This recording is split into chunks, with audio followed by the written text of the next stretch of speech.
आपने बीकॉम किया हो, आपने इंजीनियरिंग की हो, आपने कोई भी काम किया हो, मार्केट के अंदर उसकी जॉब्स भी अवेलेबल हैं, मार्केट के अंदर उसमें करियर ग्रोथ भी अवेलेबल है। मार्केट से बाहर निकलते हैं अगर आप इंटरनेशनली, तो उसके अंदर आपको अपने जौहर दिखाने के मौके मौजूद हैं। इलेक्ट्रिशियन एक करियर है, प्लम्बर एक करियर है, एचआर पर्सन एक करियर है, मार्केटिंग एग्जीक्यूटिव एक करियर है, सिविल इंजीनियर एक करियर है, एआई इंजीनियर एक करियर है। How did you start your journey as a HR? लोगों के साथ डील करने में मज़ा आता है, मुझे लोगों से इंटरेक्शन में मज़ा आता है, तो मैं रिक्रूटमेंट में जाऊँगा। उसने सीवीज़ का ढेर मेरे सामने रखा, कहा कि उसामा ये सीवीज़ है, ये क्राइटेरिया है, जो क्राइटेरिया पे सीवीज़ पूरी उतरती हैं आप इनको साइड पे कर दें, जो नहीं उतरती उनको ये डस्टबिन पड़ा हुआ है इसमें डाल दें। अच्छा, ठीक है। बिलीव मी, मैंने शॉर्टलिस्ट तो कर ली, लेकिन मुझे वो सीवी फाड़ी नहीं जा रही थी, वो सीवी उठा के डस्टबिन में डाली नहीं जा रही थी। 14 साल की जो एक जर्नी है ना मेरी, ये बहुत मज़े की जर्नी है और इसमें कई उतार चढ़ाव आए और बहुत सारी चीज़ें मैंने यहाँ से सीखी। 14 साल पहले वाला है, 15 साल पहले वाला उसामा फारूकी बिल्कुल डिफरेंट था। मोर देन 600 डोमेन्स हैं बैचलर्स डिग्री के जो कि यूनिवर्सिटीज़ में अवेलेबल हैं।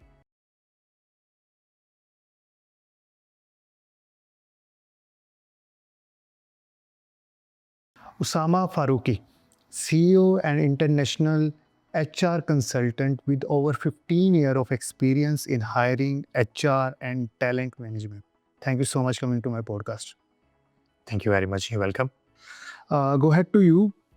Can you please introduce yourself and how did you start your journey as a HR? Thank you very much Naeem, आपने यहाँ मुझे मदऊ किया और बहुत शुक्रिया आपका। बड़ा मुश्किल सवाल है जो आपने किया है इस वक्त इंट्रोडक्शन करवाना अपने आप को। Basically I belong to very humble family. My father is a civil engineer और वो कंस्ट्रक्शन के बिजनेस में थे। I belong to Karachi, then move to Islamabad. Education मैंने वहाँ से ली, MBA डिग्री की मैंने अपनी। उसके बाद मैंने अपनी पहली जॉब जो कि इत्तेफाक से हुई कर ली HR के अंदर। आपको पता है कि जब एक लड़का ग्रेजुएट होता है तो कोई डायरेक्शंस नहीं होती हैं हमारे यहाँ, बिल्कुल ऐसे ही। और मुझे जॉब मिली अच्छी, एक कंपनी थी अच्छी, मैंने वहाँ जॉब कर ली। वहाँ पर मैं जब जॉब करने आया तो मेरी पहली जॉब थी कॉल्स करके लोगों की के रेज्यूमेस को स्क्रीन करना। ठीक है। आप समझ लीजिए एक कॉल एजेंट था मैं HR में।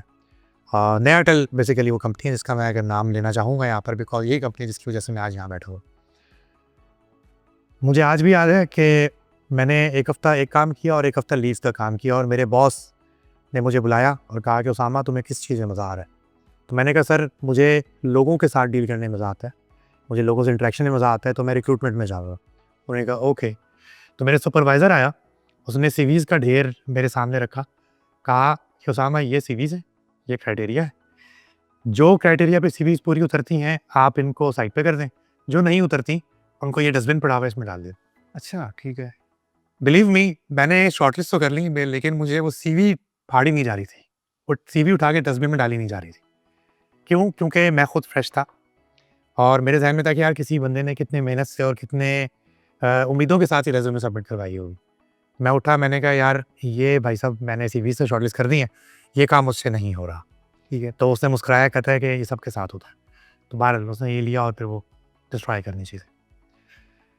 मैंने फिर उसके बाद डिफरेंट रोल्स में रहा, वहाँ पर रिक्रूटमेंट सिलेक्शन में रहा, सारा कुछ रहा और 14 साल के अंदर 8 प्रमोशंस मेरी हुई and I was the one of the fastest growing managers में था मैं। ओके। और मैं general manager HR as a head HR आया, reporting to the vice president HR and admin and then to CEO। तो complete HR का काम करने के बाद मैंने ये सोचा कि यार HR सिर्फ और सिर्फ एम्प्लॉयज़ और एम्प्लॉयर्स को एडवोकेट करने के लिए नहीं होता। HR बेसिकली बिजनेसेस को इनेबल करता है, स्ट्रैटेजिक डिसीजंस लेने में काम करता है, मदद देता है। और मैंने ये सोचना शुरू किया व्हाट इज़ HR। फिर मुझे आया कि यार HR ह्यूमन रिसोर्स जो कहते हैं ना, ये इटसेल्फ टर्म ही मुझे ठीक नहीं लगती। ठीक है। वो इसलिए है कि रिसोर्सेज इंसान के लिए बनाई गई हैं इस दुनिया में। अल्लाह ताला ने इंसान के लिए ही सारी रिसोर्सेज बनाई हैं और इंसान एक रिसोर्स नहीं है। राइट। तो इंसान क्या है? इंसान है बिल्कुल। तो इस तरह फिर मैंने बातचीत शुरू की, अपने आप को सोचना शुरू किया और बहुत सारी स्टोरीज़ मौजूद हैं हायरिंग के अंदर एयरटेल में भी जो मैंने की। लोग आए, नीचे से आए, ट्रेनिंग डेवलपमेंट हुई और ऊपर गए। करते हुए फिर मैंने अल्टीमेटली कहा कि नहीं, मुझे एंटरप्रेन्योरशिप के अंदर आना चाहिए और एक ऐसी कंपनी खोलनी चाहिए जिसमें मैं लोगों को बता सकूं कि ह्यूमन रिसोर्स सिर्फ डे टू डे वर्किंग नहीं होती है, लोगों की छुट्टियां लगाना नहीं होता, हायरिंग करना नहीं होता। इसका काम, इससे बहुत बड़ा काम है, ये अंबिया का काम है। कैसे अंबिया का काम है? अंबिया का काम लोगों को ट्रेन करना था, उनको हिदायत देना था। तो एचआर का बेसिकली ये काम होता है कि पोटेंशियल को आइडेंटिफाई करना और उनको डेवलप करना, लोगों को ट्रेन करना, डेवलप करना और बिजनेस के साथ उनकी वैल्यूज़ को, उनके स्किल्स को और एक कल्चर बना के उनको डेवलप करके ऊपर लेकर आना और लीडरशिप को डेवलप करना। तो वहाँ से मेरा सफ़र शुरू हुआ और उसके बाद फिर मैंने एक कंपनी बनाई। इस कंपनी बनाने के बाद मैंने पाकिस्तान में काम शुरू किया कंसल्टेंसी का और फिर मैं सऊदी अरब आया। सऊदी अरब के अंदर आकर मैंने यहाँ पर जब पोटेंशियल देखा तो यहाँ पर एक कंपनी बनाई और यहाँ पर अब मैं एचआर कंसल्टेंसी का और एचआर सोल्यूशन का काम कर रहा हूँ। So what's the name of the company?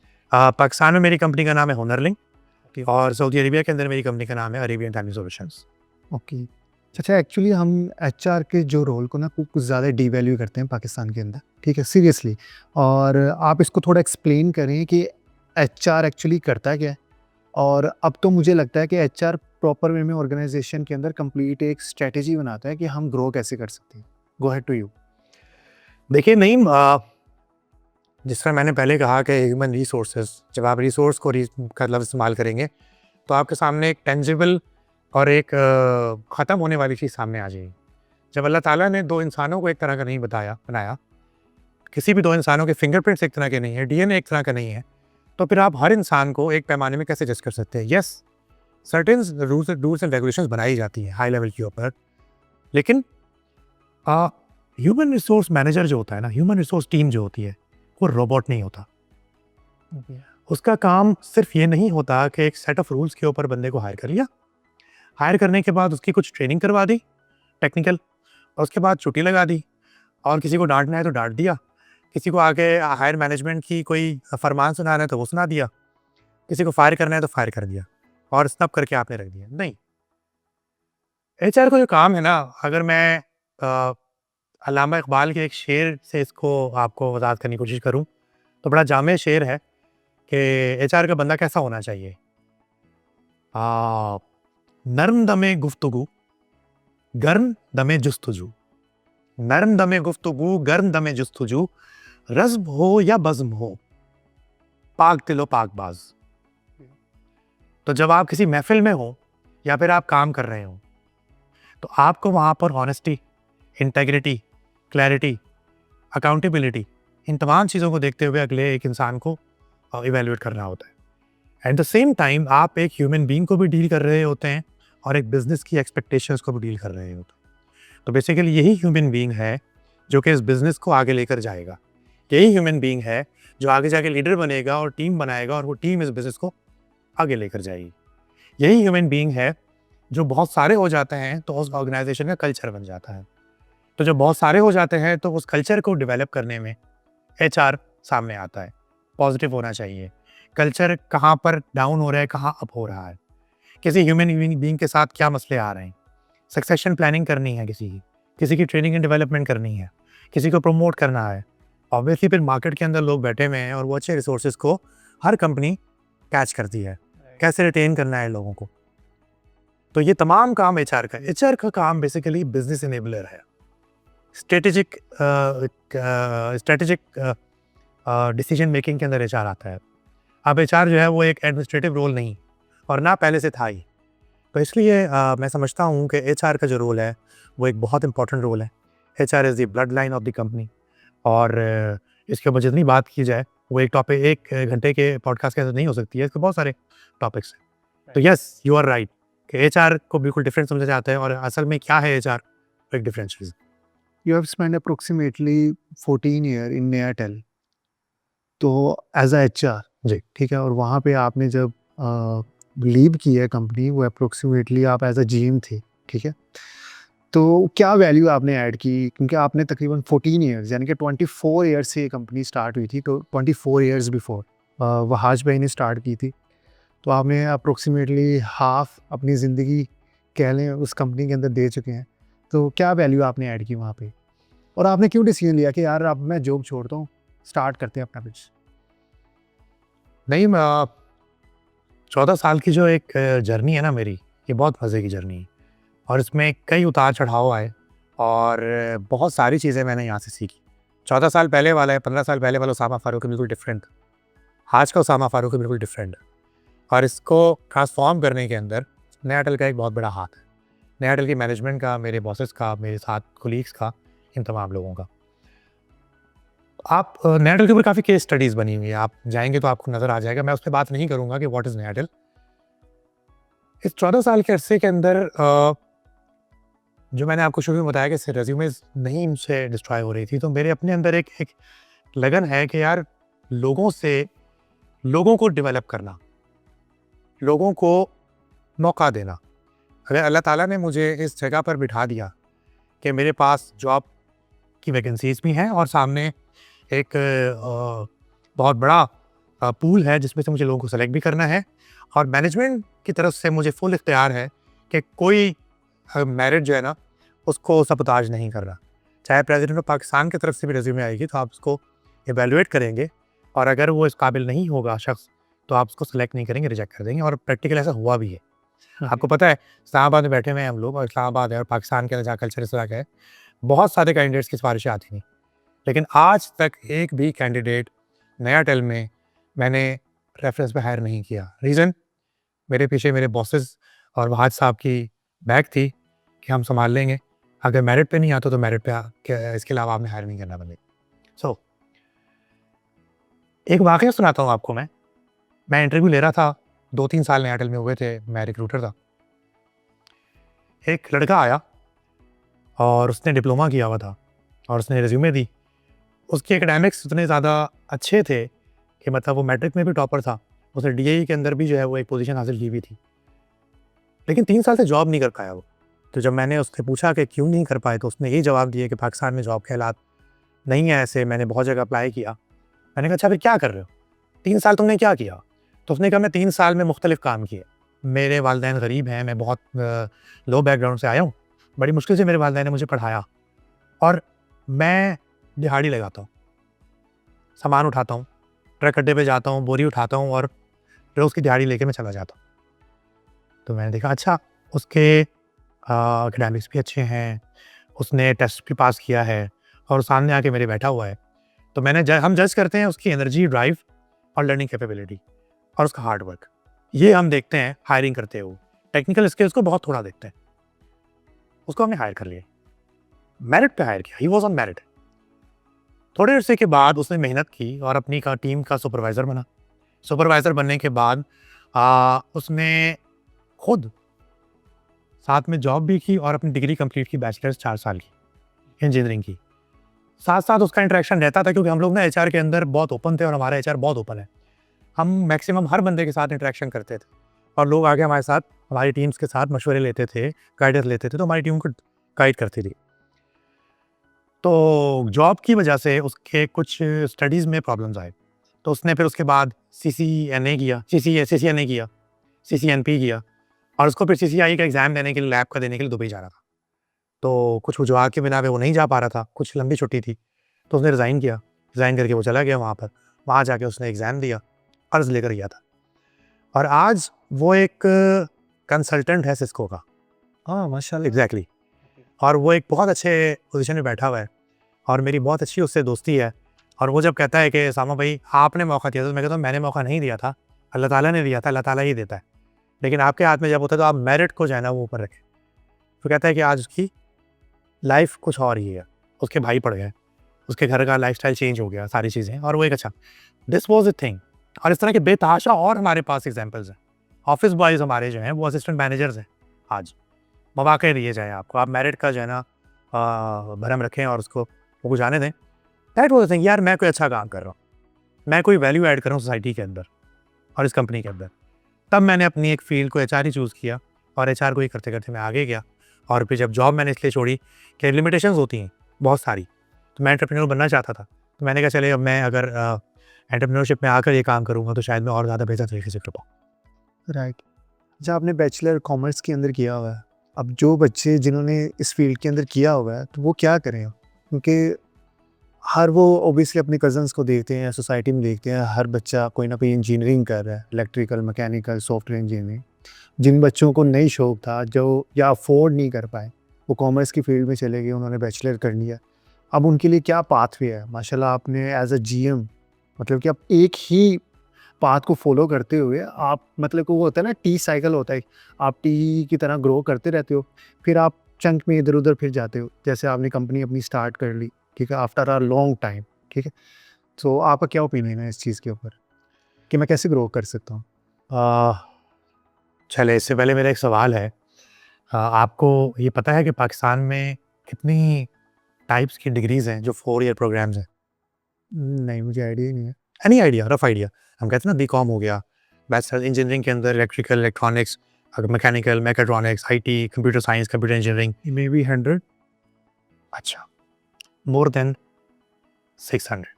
माशाल्लाह। जी, मोर देन 600 डोमेन्स हैं बैचलर डिग्री के जो कि यूनिवर्सिटीज़ में अवेलेबल हैं। और आपको ये पता है कि कितने करियर्स हैं पाकिस्तान में? करियर मैं आपको थोड़ा-सा मज़ीद इसको वाज़ेह कर दूँ। इलेक्ट्रिशियन एक करियर है, प्लम्बर एक करियर है, एचआर पर्सन एक करियर है, मार्केटिंग एग्जीक्यूटिव एक करियर है, सिविल इंजीनियर एक करियर है, एआई इंजीनियर एक करियर है। ये करियर है। बिल्कुल, बिल्कुल। कितने करियर हो गए? May be approximately 600 plus. 800 plus careers. Okay, माशाल्लाह। जी, इस जी हम स्पेसिफिकली पाकिस्तान की बात ये कर रहे पाकिस्तान हैं। की बात कर रहे हैं। ओके। और ये मौजूद है डाटा। आप मिनिस्ट्री की वेबसाइट पे जाएंगे, आप मुख्तलिफ ऑर्गेनाइजेशन की वेबसाइट पे जाएंगे, आपको ये डाटा मिलेगा। तो इस मकसद क्या है इसका कि इतना ज़्यादा स्पैन है, इतना ज़्यादा स्कोप है। हमारे यहाँ एक प्रॉब्लम है कि हम पढ़ते नहीं हैं। हमारे यहाँ पढ़ने की और रिसर्च करने की जो है ना चीज़ें, वो नहीं है। हम मॉब की तरफ जाते हैं, मॉब जहाँ जा रहे हैं वहाँ चले जाते हैं। आपने बीकॉम किया हो, आपने इंजीनियरिंग की हो, आपने कोई भी काम किया हो, मार्केट के अंदर उसकी जॉब्स भी अवेलेबल हैं, मार्केट के अंदर उसमें करियर ग्रोथ भी अवेलेबल है। मार्केट से बाहर निकलते हैं अगर आप इंटरनेशनली, तो उसके अंदर आपको अपने जौहर दिखाने के मौके मौजूद हैं। मुश्किल होता है पाकिस्तान के अंदर हमारे यहाँ, क्योंकि हमारे यहाँ उस तरह इन्फॉर्मेशन नहीं है, लोगों के पास नॉलेज नहीं है। इसमें बहुत सारे और फिर मामला आ जाते हैं, क्यों नहीं है, क्या वजह है, एजुकेशन आ जाती है, फिर हमारा मुआशरा आ जाता है, फिर हमारी और बहुत सारी इंटर रिलेटेड चीज़ें, उस पर हम नहीं जाएंगे।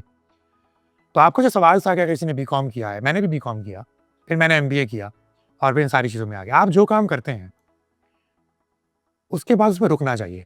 यूनिवर्सिटी में जाकर आप ये नहीं सीखते कि आपने आगे काम कैसे करना है। You go to university to learn how to learn. Exactly, आपके अंदर मैच्योरिटी आई। एग्जैक्टली। तो यूनिवर्सिटी के बाद आपकी असल लाइफ शुरू होती है और आपको वहाँ पर अपने आप को अपडेट रखना पड़ता है अपनी फील्ड में। बहुत मुश्किल होता है, कंपटीशन बहुत टफ है। हर साल पाकिस्तान में 26,000 से ज़्यादा इंजीनियर्स ग्रेजुएट होते हैं हर साल। जॉब्स नहीं है इतनी ज़्यादा पाकिस्तान में, कंपनीज नहीं है, हालात ऐसे हैं कि नहीं हो रहा, बेहतर हो जाएंगी चीज़ें। So what they need to do? They need to study, they need to find new opportunities. आज लिंक्डइन में जाइए, आप कोई भी कीवर्ड सर्च कीजिए, पाकिस्तान में उसकी जॉब्स मौजूद हैं। ओके। आप कर सकते हैं, आपको लिंक्डइन मौजूद है, आप इस बात को कहते हैं कि हाँ जी मौजूद हैं। और मैं एचआर का एक नुमाइंदा हूँ और पाकिस्तान के अंदर भी और सऊदी अरेबिया के अंदर भी मेरा एक अच्छा नेटवर्क है एचआर में। यकीन कीजिए जितने रिक्रूटर्स हैं, 90% रिक्रूटर्स का ये कहना होता है कि जी हमें बाहर बंदे नहीं मिल रहे। तो वो आप लोग क्या चीज़ देखते हो कि यार बंदा एक्जैक्टली, ये प्रॉब्लम है ना। एचआर के लोग कहते हैं बंदे नहीं मिल रहे, बाहर कहते हैं नौकरियां नहीं है। तो ये क्या मामला है? नौकरियां तो मौजूद हैं, तो फिर क्या होता है? देखिए, नया टेल में जब मैं था तो हायरिंग रेशो हमारा पता है क्या था? हायरिंग रेशो क्या होता है? हायरिंग रेशो ये होता है कि एक वैकेंसी आई है, उसके अगेंस्ट कितने रेज्यूमेज आए, कितने एप्लीकेंट्स आए और एट द एंड सारे प्रोसेस के बाद कितने लोगों ने ज्वाइन किया। अंडरस्टैंड? एक गैस कितना होगा? 10%, 20, 50, जो भी आपका गैस है भाई। हायरिंग रेशो क्या होगा? मे बी मैक्सिमम 10% और एनुअली नहीं, एनुअली आप कह लें चलें ठीक है 1000 बंदा हायर करते हैं, या हायरिंग रेशियो एनुअल नहीं होता, पोस्ट के अगेंस्ट होता है ना, कितने रेज्यूमेज आई, कितने बंदे हायर हुए इसमें से, मिसाल के तौर पे मेरा ख्याल है मैक्सिमम 2 to 3%। 0.2%। अच्छा, ये मैं आपको स्टैट्स बता रहा हूँ जो हमारे पास आते थे। 1000 लोग ऑन एवरेज अप्लाई करते थे एक पोजीशन के लिए। अगर एक हमने नेटवर्क सपोर्ट इंजीनियर की अप्लाई पोजीशन लगाई हुई है, उस एक ऐड देखें 2 बंदे हायर होते थे हमें, एट द एंड जिनकी ज्वाइनिंग होती थी। मल्टीपल एड्स देने पड़ते थे हमको। तो आप वो 1000 सीवीज को कैसे मतलब कि फिल्टर करते थे? वो तो फिर टूल्स है ना डिफरेंट, बताएं उनके बारे में। डिफरेंट टूल्स हैं। हम मिसाल के तौर पर लिंक्डइन है, एआई टूल्स यूज़ हो रहे हैं आजकल। आजकल मैनुअल हायरिंग तो नहीं होती है ना, रिज्यूमे कोई नहीं देखता। तो आपको स्किल्स, सबसे पहले तो एक टॉपिक में आऊँगा उसके ऊपर कि आप अपनी रिज्यूमे कैसे बनाएं, अपनी डिजिटल प्रोफाइल कैसे बनाएं प्रेजेंस के ऊपर। ठीक है, जो स्किल आपका है उस स्किल को आप मार्केट करें लिंक्डइन के अंदर। लिंक्डइन एक बहुत बड़ा प्लेटफॉर्म है, मेरे ख्याल हम इस पर बात करें तो मेरा ख्याल है काफ़ी है। लिंक्डइन पे जाइए, अपनी प्रेजेंस बनाइए, अपनी जो स्किल्स हैं उसको वहाँ पर मेंशन कीजिए, अपनी प्रोफाइल बनाइए। अपनी रेज्यूमे को एक पेज से ऊपर मत रखिए, क्योंकि अगर हम बात करें फ्रेश टू 5 ईयर एक्सपीरियंस वाले लोगों की, तो उनकी रेज्यूमे एक पेज से ऊपर नहीं होनी चाहिए, बिकॉज एक रिक्रूटर के पास 5 सेकंड से ज़्यादा रेज्यूमे नहीं रुकती है।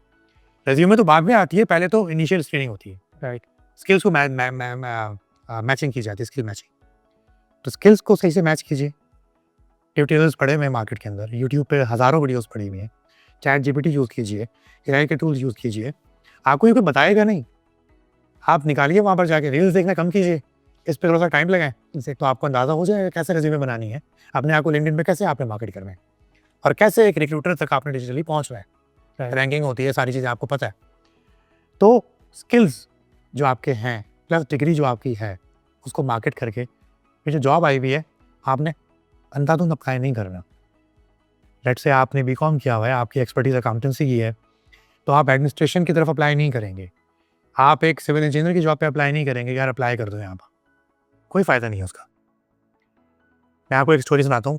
हमारे पास मल्टीपल जॉब्स आती थी, तो कई दफ़ा हमने ऐसा देखा कि एक कैंडिडेट ने नेटवर्क सपोर्ट इंजीनियर, जिसकी requirement electrical, electronics, telecom engineers की थी, उस पर भी अप्लाई किया हुआ है, मार्केटिंग एग्जीक्यूटिव में भी अप्लाई किया हुआ है, एचआर में भी अप्लाई किया हुआ है, और एडमिन में अप्लाई किया हुआ है। हम कहते थे भाई साहब इस सांप को तो निकाल कर साइड पे कर दें आप, सीरियसनेस शो नहीं होती, फोकस शो नहीं होता। देखें, ये एज अ ह्यूमन बीइंग और एज अ कल्चर एक सोसाइटी के अंदर रहते हैं, तो एक चीज़ है हमें करनी होती है कि हमें सैंपल्स उठाने होते हैं। ये पॉसिबल नहीं होता कि 1000 लोगों को एवेलुएट करे कोई बंदा, उसके कोई ना कोई आपने पैरामीटर सेट किए हुए होते हैं। उन पैरामीटर्स की बुनियाद के ऊपर लोग पहले फेज़ के ऊपर फिल्टर आउट होते हैं, फिर सेकंड फेज़ पे फिल्टर आउट होते हैं, फिर थर्ड फेज़ पे फिल्टर आउट होते हैं। इंटरव्यू तक जो 1000 में से तकरीबन कोई 20 से 25 पहुँचते होंगे लोग। इंटरव्यूज़ की स्क्रीनिंग्स होती हैं, उसमें फिल्टर आउट होते हैं, और फिर आगे जाके वो बंदा हायर होता है। तो इसके अंदर पूरे कोर्सेज अवेलेबल हैं, मार्केट में चीज़ें मौजूद हैं कि हाउ टू मार्केट योरसेल्फ। इन तमाम इतने बड़े जम्मे गफ़ीर में अपने आप को कैसे निकल के आपने रिक्रूटर के सामने पेश करना है। सेकेंडली, जब आपको इंटरव्यू की कॉल आ जाए तो आप उसकी तैयारी करें। ऐसे नहीं कि आप उठ के चले जाएं, सेल्फ टॉक करें, किताबें पढ़ें, मॉक इंटरव्यूज़ करें, एआई के थ्रू आप मॉक इंटरव्यूज़ करें। हर चीज़ मौजूद है आजकल। You have to be smart, और स्मार्ट आप खुद हो सकते हैं। उसके बाद इंटरव्यू में जाते हुए ये कंपनी के बारे में देख लें, थोड़ा सा पढ़ लें, मोस्ट इंपॉर्टेंटली कल्चर के बारे में पढ़ लें। ये देखा जाता है कि लोग टेक्निकल इंटरव्यूज़ की तो बहुत अच्छी तैयारी करते हैं, लेकिन जो इंटरव्यूअर होता है वो टेक्निकल से ज़्यादा पर्सनैलिटी पे फोकस कर रहा होता है। उसकी एनर्जी, उसकी ड्राइव, पॉजिटिविटी कितनी है उसकी, अडेप्टेबिलिटी उसकी, लीडरशिप है या नहीं। आप लीडरशिप कैसे देखते हैं, आप इसके अंदर लीडरशिप देखने के अंदाज होते हैं, आपके हिस्टोरिकल क्वेश्चन पूछे जाते हैं, कुछ बैकग्राउंड देखा जाता है, आपका हार्डवर्क देखा जाता है कि पहले उसने क्या किया क्या नहीं किया। तो ये तमाम चीज़ें हैं जिसका ख्याल रखना पड़ता है। तो तैयारी करें। सारे आपके सवाल का जवाब यही है कि तैयारी करें, और तैयारी के लिए जो एक लैपटॉप और ये आपका जो मोबाइल है ना, इसके अंदर हर चीज़ अवेलेबल है, और आज के दौर में हर किसी को पता है कि इसमें सर्च कैसे करना है। बिल्कुल उसको यूज़ करें। इवन कि आपने स्टार्टिंग में ही बता दिया कि सॉफ्ट स्किल पे बेस पे आपने वो बच्चे को हायर किया, हालांकि उसको स्किल सेट नहीं है उस फील्ड के अंदर, लेकिन उसकी हार्ड वर्किंग डेडिकेशन को आपने देखते हुए आपने कहा चलो ठीक है इसको हायर करते हैं। वो आज सिस्को में अल्हम्दुलिल्लाह काम कर रहा है। और ये जो छोटी स्किल्स जैसे सॉफ्ट स्किल, हम उसको बहुत ईजिली इग्नोर कर देते हैं कि यार ये मैटर नहीं करती। मुझे लैंग्वेज आती है, मैंने PHP में काम किया, मैंने C# में काम किया, मैंने इसमें काम किया, मैंने ये मैटर करती है समहाउ। आपको ये असेसमेंट टेस्ट दे रहे हो या something like this, but soft skill बहुत ज़्यादा मैटर करती है। इवन कि एक बार मैंने इंटरनेशनली एक कंपनी है, वहाँ पे मैंने इंटरव्यू दिया, तो उसने मुझसे सवाल किया कि आप जिम जाते हो? मैं कहा नहीं। तो हो सकता है इस बेस पे मैं रिजेक्ट हो गया हूँ, ठीक है। तो इट्स मैटर कि हर कंपनी की अपनी एक पॉलिसी है। अच्छा, वाई यू हैव रियलाइज कि यार अब वो टाइम आ गया कि मैं कंपनी छोड़ता हूँ, अपना स्टार्टअप स्टार्ट करता हूँ? देखिए, एंटरप्रेन्योरशिप और एम्प्लॉयमेंट दोनों के अलग डायलेमा, अलग जो है ना वो क्या कहते हैं आप उसको कहेंगे, एंटरप्रेन्योरशिप में एंटरप्रेन्योरशिप और एम्प्लॉयमेंट दोनों रिस्क हलाल कमाने के तरीक़ेकार हैं। ये आप पे डिपेंड करते हैं आप क्या करते हैं और क्या नहीं करते। तो मैं एम्प्लॉयमेंट पे रहा, लेकिन एम्प्लॉयमेंट के ऊपर भी जब मेरा रोल आ गया तो एंटरप्रेन्योर का ही रोल आ गया था। Reason, I was the head of my department, और जब मैं काम कर रहा था उसमें मुझे आज़ादी थी काम करने में। मैंने वहाँ पर बहुत सारी चीज़ें इम्प्लीमेंट की हैं, जिसकी बेस के ऊपर मेरा जो बिज़नेस यूनिट था या मेरा जो डिपार्टमेंट था, एचआर डिपार्टमेंट, उसमें बहुत इम्प्रूवमेंट आई हैं, बहुत इम्प्रूवमेंट्स आई। हमने एफिशिएंसी इम्प्रूव की अपनी। हमने एम्प्लॉय टू एचआर रेशो इस वक्त पाकिस्तान के अंदर नयाटेल का जो है वो किसी और कंपनी का नहीं होगा। रीज़न, हमने चीज़ों को ऑटोमेट किया, हमने अपने एचआर के लोगों की स्किल डेवलपमेंट की, कैपेसिटी बिल्डिंग की, हमने सेविंग्स की बहुत ज़्यादा। हमारे पास इस वक्त मंथली 150-200 लोगों की हायरिंग होती है। रिक्रूटमेंट टीम सिर्फ 2 लोगों में मुश्तमिल है। एफिशिएंसी इंप्रूव की हमने। ये भी बिजनेस होता है एक तरह का। बहुत सारे एम्प्लॉइज जो कि अपनी अपनी कंपनीज में जो हेड ऑफ डिपार्टमेंट्स होते हैं और वो डिपार्टमेंट चला रहे होते हैं, वो भी बिजनेस कर रहे होते हैं, बिल्कुल ऐसे ही है। आप एंटरप्रेन्योरशिप कर रहे होते हैं। किसी न किसी वे के अंदर सोच रहे होते हैं कि पैसे किस तरह बचाए जाएँ। अच्छा, सिर्फ पैसे बचाना नहीं है, ऑपरेशन चला रहे होते हैं ना, टीम को चला रहे होते हैं आप। आपको बजट दिया जाता है, आपने उस बजट को यूटिलाइज करना होता है और एफिशिएंटली इसको अपनी performance at the year and show करनी होती है। तो आप में एंटरप्रेन्योरशिप आ चुकी होती है, लेकिन एंटरप्रेन्योरशिप का ये स्टेप ये बहुत मुश्किल होता है। मैं बिलीव मी, मुझे बहुत मुश्किल हुआ, और ख़ासतौर पे तब जब आप अपने करियर के पीक पे हो और वो ऑर्गेनाइजेशन आपको और ज़्यादा आपको ग्रोथ की तरफ ले जा रही हो और आप एंटरप्रेन्योरशिप की तरफ आए। ठीक है, तो मैंने ये इसलिए लिया कि मैं ज़रा मज़ीद अपने आप को एक्सप्लोर करना चाहता था। एक ऑर्गेनाइजेशन के लिए आप काम करें तो आपके चंद सेट ऑफ रूल्स के तहत काम करना होता है आपको, एक रूटीन को फॉलो करना होता है। तो मुझे थोड़ा सा और आगे जाना था, तो मैंने कहा चलें लेट्स ट्राई और एंटरप्रेन्योरशिप की तरफ आ जाए। मैं इससे पहले वैसे जॉब के साथ साथ बहुत सारे तजुर्बे करता रहा हूँ, 7-8 साल से चैन से नहीं बैठा था। मैं ट्रैवलर हूँ, तो मैंने एक ट्रैवल एजेंसी खोल ली, टूर ऑपरेटर का काम किया, तो टी-शर्ट्स के भी काम किए, बहुत सारे काम किए, तो अपने आप को वहाँ पर देखता रहा। तो बस फिर उसके बाद फिर मैंने एंटरप्रेन्योरशिप आ गया। अच्छा, आपके करियर के अंदर जिस तरह आपने रियलाइज़ किया हो कि यार कुछ टेक्निक्स आप बताएँ वर्क कल्चर के अंदर, यानी कि ऑफिस का किस तरह का कल्चर होना चाहिए, उन टेक्निक्स पे हर एचआर को ये इम्प्लीमेंटेशंस करनी चाहिए और एक ऑर्गेनाइजेशन के अंदर। अच्छा, मैं आपको इसके बारे पर ना एचआर को कैसा होना चाहिए, एचआर को कैसा होना चाहिए, इस तरह की टेक्निक्स उसको अप्लाई करनी चाहिए ऑर्गेनाइजेशन के अंदर। एचआर के एम्प्लॉय को एक एचआर एचआर एक एज अ एचआर मुझे कुछ टेक्निक्स अप्लाई करनी है कंपनी के अंदर जो कि बेटर हो। What do you think? देखिए, मैं फिर उसी बात पे आ जाऊँगा कि जब आप एचआर की बात करते हैं तो एचआर में ह्यूमन्स की बात करते हैं, ठीक है। और जब आप ह्यूमन्स की बात करते हैं ये बड़ा कॉम्प्लिकेटेड चीज़ है। अच्छा, मिसाल के तौर पर मैं एक एग्जांपल आपसे पूछता हूँ। एक एम्प्लॉय है, ठीक है, कभी-कभी होता है एचआर पर्सनल हो जाता है, यार इसको तो नहीं मैं छोड़ूँ नहीं, जी। इसने मेरे साथ बदतमीजी की। जी, व्हाट डू यू थिंक उस वक्त एचआर को क्या करना चाहिए? मैं उसी तरफ आ रहा था कि जब ह्यूमन होते हैं ना उसके अंदर इमोशंस होते हैं और ये मशीन में नहीं होते कभी। तो आपने कहा ना कौन सी टेक्निक ऐसी है जिसके थ्रू आप एचआर या कल्चर अच्छा कर सकते हैं, तो टेक्निक नहीं है। अच्छा, कोई 2+2 4 नहीं है और ये ओवर द नाइट होता भी नहीं है। कल्चर को डेवलप करते करते और कल्चर को अगर आपने बिगाड़ना हो ना तो ओवर द नाइट ऐसे ख़त्म हो जाता है। कल्चर को डेवलप करना हो तो उसमें दहाइयाँ लगती हैं, टाइम लगता है उसके अंदर, क्योंकि कल्चर डिपेंड करता है ट्रस्ट के ऊपर, और ट्रस्ट को डेवलप करने में टाइम लगता है और शैटर करने के अंदर एक लम्हा लगता है। सो टेक्निक्स क्या है वो आप उस पर आते हैं। एचआर एक मैनेजर है, सबसे पहले तो जो मैंने आपको इकबाल का शेर सुनाया, एचआर मैनेजर को उसी के ऊपर होना चाहिए। एचआर मैनेजर को बहुत काम होना चाहिए, उसको बहुत ज़्यादा पीपल ओरिएंटेड होना चाहिए। He should be a very good listener. उसकी पर्सनैलिटी ऐसी होनी चाहिए कि लोग उसके पास आके बातें शेयर करें, उससे डिस्कस करें। एचआर को एक थेरेपिस्ट भी होना चाहिए। एक एचआर का रोल बहुत मल्टीपल चीज़ों पे जो है ना वो रहता है। जो आपने स्पेसिफिक एग्जांपल ली कि एचआर पर्सनल हो जाता है, बहुत मुश्किल होता है बीइंग अ ह्यूमन बीइंग आपको अपने इस इमोशन को कंट्रोल करने में कि यार मैं तुम्हें देख लूँगा, तुमने मेरी बात नहीं मानी, मैं तुम्हें देख लूँगा, मेरे पास अथॉरिटी है।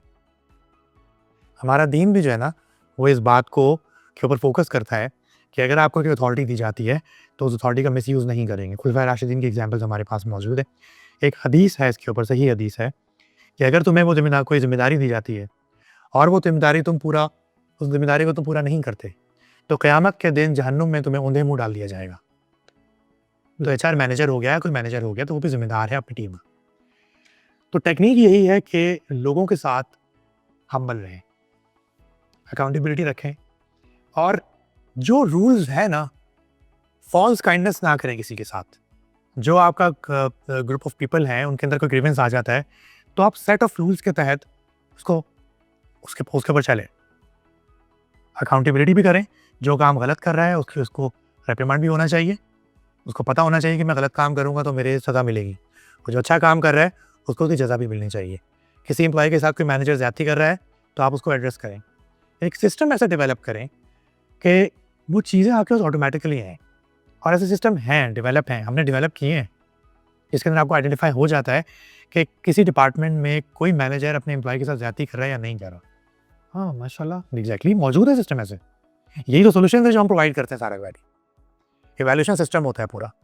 ये पूरा एक बहुत बड़ा सिस्टम है, इतना मतलब कॉम्प्लेक्स है और चीज़ों को है आपको डेवलप करना पड़ता है। मौजूद है हमारे पास ऐसी एग्जांपल्स मौजूद हैं कि हमें आइडेंटिफाई हुआ कि एक मैनेजर ज़्यादती कर रहा है अपने एम्प्लॉय के साथ, उसको प्रमोट करना चाहिए, वो नहीं कर रहा, क्यों? पर्सनल ग्रज आ गया है। हमारे पास वो चीज़ें आइडेंटिफाई हुई, हमने उस मैनेजर के भी रेप्रिमांड किया, उस एम्प्लॉय को निकाल के हमने प्रमोट भी कर दिया, डिफरेंट जगहों पे गए। बल्कि आपको एक एग्जाम्पल याद आ गई मुझे। हमारा एक एम्प्लॉय था इंजीनियर, वो एक कॉर्पोरेशन के अंदर काम करता था, वहाँ पर उसकी परफॉर्मेंस अच्छी नहीं थी और उसको 2 से 3 वार्निंग्स मिल चुकी थी। उसका मैनेजर भी एक टेक्निकल मैनेजर था और वो एचआर को कंप्लेन करता था कि यार ये हमारे यहाँ ना कोई अच्छा एम्प्लॉय नहीं है और इसको हमने टर्मिनेट करना होगा। उस एम्प्लॉय के अंदर करेज था कि वो आके एचआर के पास बात की उसने। सबसे इंपॉर्टेंट करेज होता है, करेज होना चाहिए आपके। अगर आप बात नहीं करेंगे तो अगले बंदे को वही नहीं आएगी, ज़ाहिर बात है। एचआर को वही नहीं आएगी। बिल्कुल ऐसे ही। तो सबसे पहले you should have the courage to talk unbiasedly. वो आया, उसने बात की कि यार मैं यहाँ पर इस वजह से नहीं चल पा रहा और एक पोजीशन आई हुई है मार्केटिंग के अंदर, मुझे आप वहाँ पर मूव कर दें। हमने बात की, हमने उसकी रिपोर्ट्स पढ़ी, हमने उसकी पर्सनैलिटी असेसमेंट रिपोर्ट पढ़ी, उसके अंदर पोटेंशियल था, हमने उसको इंटरव्यू किया, हम उसको ट्रांसफ़र कर दिया। Believe me he left. जब वो कंपनी से छोड़ के गया तो he was the head of the marketing. Oh माशाल्लाह। तो ऐसा होता है और ये एचआर का काम है। एचआर का काम यही है, पीपल डेवलप करना, कल्चर डेवलप करना। तो इसकी टूल्स एंड टेक्निक्स मौजूद है, वो हम किसी और पॉडकास्ट के अंदर डिस्कस करेंगे क्या होती है इंशाल्लाह। अच्छा, फर्स्ट ऑफ ऑल कांग्रेचुलेशन, आपने एमओयू साइन किया है टैप्टा पंजाब के साथ, ठीक है, आपकी कंपनी ने। और उसके बारे में थोड़ा बताएं कि टैप्टा के साथ, टैप्टा ओबियसली पंजाब की एक अथॉरिटी है, एक ऑर्गेनाइजेशन है जिनके साथ आपने पूरा एमओयू साइन किया है। आप किस तरह से वैल्यू ऐड कर रहे हो पाकिस्तान के अंदर कि आप यहाँ पे उनके लिए हायरिंग करें? यहाँ पे जितनी भी ऑर्गेनाइजेशन है उनके लिए पाकिस्तानी कंपनीज हो सकती हैं या सऊदीज कंपनीज हो सकती हैं। नहीं, में बड़ा अच्छा सवाल आपने किया और आजकल ये हॉट टॉपिक भी है। पाकिस्तान के अंदर ऑफलोडिंग हो रही है, बिल्कुल। लोग बड़ा परेशान है कि हम लाखों रुपए लगा के जाते हैं, एयरपोर्ट से ऑफलोड कर दिया जाता है और जब वहाँ जाते हैं तो वाकई उनको पता चलता है जेन्युइन रीज़न होती है, बिकॉज जो रिक्वायरमेंट्स यहाँ पर होती हैं वो उन्होंने मैच नहीं किया हुआ होता। बहुत सारे एजेंट्स उनको गलत गाइड करते हैं और कुछ पैसे के लिए उनको आप गलत हायरिंग करके भेज देते हैं। बेसिकली गवर्नमेंट ऑफ पाकिस्तान की तरफ से भी इनिशिएटिव है कि स्किल्स को डेवलप किया जाए। ये पूरा प्रोसेस है कि सऊदी अरब से, किंगडम से हमारे पास मुख्तलिफ एम्प्लॉयमेंट अपॉर्चुनिटीज़ आती हैं और एक सर्टेन स्किल सेट होता है जिसके अगेंस्ट आपने हायरिंग पाकिस्तान में करनी होती है।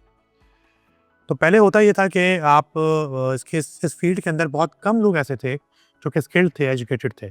पहले ये फील्ड एजुकेटेड लोग नहीं चला रहे थे। अब इस फील्ड के अंदर एजुकेटेड लोग आना शुरू हुए हैं और वो एम्प्लॉयमेंट जानते हैं, वो ह्यूमन रिसोर्स को जानते हैं, वो स्किल डेवलपमेंट को जानते हैं, वो ट्रेनिंग एंड डेवलपमेंट को जानते हैं, वो जानते हैं हाउ ऑर्गेनाइजेशंस वर्क।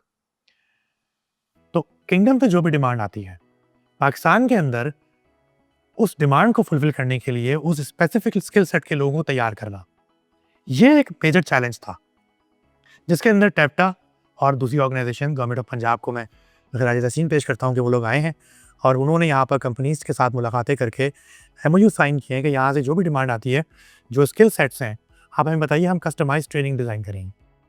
और एक ट्रेनिंग यहाँ पर ऑलरेडी हो रही है कि कंपनी ने एक कस्टमाइज ट्रेनिंग डिज़ाइन करवाई टैप्टा के पास। उस कस्टमाइज ट्रेनिंग के ऊपर उनके लोग ट्रेन हो रहे हैं, तकरीबन 100-150 के करीब हैं। और जब उनकी ट्रेनिंग वहाँ पर हो जाएगी कंप्लीट, तो तब उस ट्रेन रिसोर्स को यहाँ पर भेजा जाएगा और जब वो यहाँ पर आगे काम करेगा तो फिर वो हमारे मुल्क का नाम भी रोशन करेगा। और ये वाली खबरें जो आती हैं कि जी अनस्किल्ड पर्सन आ गए यहाँ पर और फ्रॉड हो गया हमारे साथ, पाकिस्तान से लोग स्किल्ड नहीं आते, ये चीज़ें भी हमारी नहीं आई। तो ये मेरा टैप्टा के साथ MOU हुआ है कि यहाँ जो भी डिमांड होगी, जो भी ट्रेनिंग की डिमांड होगी, स्किल डेवलपमेंट की होगी, उसको हम लोग कोलैबोरेशन के थ्रू मीट करेंगे। अच्छा, एक्चुअली मैंने बैचलर किया है एज अ सॉफ्टवेयर इंजीनियर, ठीक है। जो इंजीनियर्स होते हैं ना, वो समहाउ कहीं ना कहीं पे लग जाते हैं, ठीक है। टैप्टा एक ऐसा प्रोग्राम है जो कि डिप्लोमा टाइप है जी, तो उसको आप थोड़ा सा एक्सप्लेन करें कि वो क्या वैल्यू ऐड कर सकता है यहाँ पे जो हायरिंग होती है। मेरा ख्याल है एजुकेशन बहुत ज़्यादा इंपॉर्टेंट है, डिप्लोमा बहुत ज़्यादा मैटर करता है समहाउ किसी ना किसी वे के अंदर। तो जो हायरिंग प्रोसेस यहाँ पे होता है उसमें ऑब्वियसली उनको सैलरी भी अच्छी मिलती है अगर वो थोड़ा सा पढ़े लिखे हैं। जैसे आपने बताया कि जिस ऑर्गेनाइजेशन में आप जा रहे हो उसके मुताबिक आपको ट्रेन किया जाता है पाकिस्तान के अंदर ही, चाहे वो 1 मंथ के लिए हो, 2 मंथ के लिए हो या 3 मंथ के लिए हो। फिर आप यहाँ पे आते हो तो उसकी ऑब्वियसली एक सिनेरियो भी होता होगा। यहाँ पे पूरा एक कॉन्ट्रैक्ट बेस्ड सिस्टम है, 1 मंथ का कॉन्ट्रैक्ट होता है, 2 मंथ का कॉन्ट्रैक्ट होता, सॉरी 1 ईयर का कॉन्ट्रैक्ट होता है, फिर 2 ईयर्स का कॉन्ट्रैक्ट होता है। और फिर ऑब्वियसली सैलरी का क्या रेंज होनी चाहिए डिफरेंट फील्ड्स के अंदर, अगर आपको समहाउ पता है कि यार मिनिमम सैलरी अगर मैं टैप्टा के थ्रू आता हूँ तो कितनी होनी चाहिए? नहीं, जब हम टैप्टा की बात करेंगे तो हम स्किल्ड मैन पावर की बात करेंगे, ब्लू कॉलर की, जिसके अंदर वर्कर्स हैं और जो फैक्ट्री वर्कर्स हैं, मैन्युफैक्चरिंग के अंदर काम करते हैं, सुपरवाइजर्स हैं, फोरमैन्स हैं, ऑयल एंड गैस इंडस्ट्री के अंदर है, हेल्थ एंड सेफ्टी इंडस्ट्री में, कंस्ट्रक्शन में, सारे उसमें। लेकिन जब हम बात करेंगे सॉफ्टवेयर इंजीनियर्स की या बैचलर्स डिग्री प्रोग्राम्स की, तो वो इससे रेलिवेंट नहीं, वो एक सेपरेट चीज़ है। उसके लिए भी गवर्नमेंट ऑफ पाकिस्तान बहुत सारे काम कर रही है, ठीक है, जो कि पाकिस्तान के अंदर मौजूद है।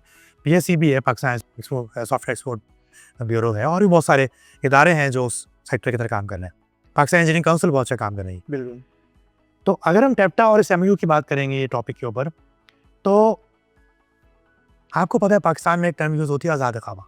बिल्कुल आज़ाद इकामा की कोई हैसियत नहीं है यहाँ पर, बिल्कुल ऐसी बात। ना कोई लीगल टर्म है किंगडम के अंदर, ना ऐसी कोई हैसियत है। वो होता क्या है आपको भी पता होगा, लेकिन अपने व्यूअर्स के लिए छोटा सा समझी तो बताना चाहता हूँ। मैंने इस पर एक पोस्ट भी की थी। आप बहुत सारे एजेंट्स आपको वीज़े बेचते हैं। यहाँ पर कोई कफील होता है, इंडिपेंडेंट इंडिविजुअल, उसका एक कंपनी होती है जो कि सोल प्रोप्राइटरशिप कहते हैं, मौससा कहते हैं उसको। वो अपनी कंपनी के ऊपर कुछ वीज़े निकालता है और पाकिस्तान में एक एजेंट को दे देता है कि जी ये बेचो। वो वहाँ पर बेचता है और बेचारे जिन लोगों को नहीं पता होता, और पाकिस्तान के हालात का आपको पता ही है, वो बाहर सऊदीया का नाम सुन के इनसे वीज़े ले लेते हैं, अपनी ज़मीनें बेचते हैं, अपनी गाड़ियाँ बेचते हैं, अपने वालिदैन के ज़ेवर बेचते हैं, और वो एक खर्चा करके इनसे वीज़े परचेज़ कर लेते हैं कि जी आप वहाँ जाके ड्राइवर लग जाएंगे, वहाँ पर आप काम लग जाएगा, और फिर वो यहाँ पर आ जाते हैं। जब वो यहाँ पर आते हैं तो उनको पता चलता है अच्छा मेरा कफ़ील तो मुझे पता ही नहीं कहाँ पर मौजूद है। बिल्कुल। ना कोई कंपनी होती है, ना कुछ होता है। फिर बेचारा यहाँ पर आके परेशान होता है, उसका खामा एक्सपायर हो जाता है, उसको यहाँ पर लैंग्वेज बैरियर होता है, उसके कोई रिलेटिव नहीं होते, कल्चर का फ़र्क होता है, और फिर वो छुपता फिरता है, क्योंकि ज़ाहिर सी बात है वो लाखों रुपए लगा के आया है। पाकिस्तान में उसके लोगों ने एक्सपेक्टेशन होती है जी हमारा बच्चा तो सऊदीया चला गया जी, अब तो वो वहाँ से रियाल भेजेगा। वो भी ये बता नहीं पा रहा होता मेरे साथ हुआ क्या है। आप इवन कि उसको अपॉर्चुनिटी भी मिल जाती है, फिर भी उसको प्रॉब्लम होती है कि मैंने ट्रांसफ़र कैसे लेना है। अब उनका कफ़ील दमाम में है और आपको अपॉर्चुनिटी मिली है रियाद में। वो भी नहीं पता कहाँ पर है, उसको पता ही नहीं है। अब फ़ोन पर रब्ता हो रहा है, उसका अच्छा खामा एक्सपायर हो गया, आपको पता है खामा एक्सपायर हो जाता है तो आप इलीगल होते हैं यहाँ, कुछ भी नहीं चलता आपका, छुपता फिरता है वो फिर उसको फिर एक्सप्लॉइट किया जाता है।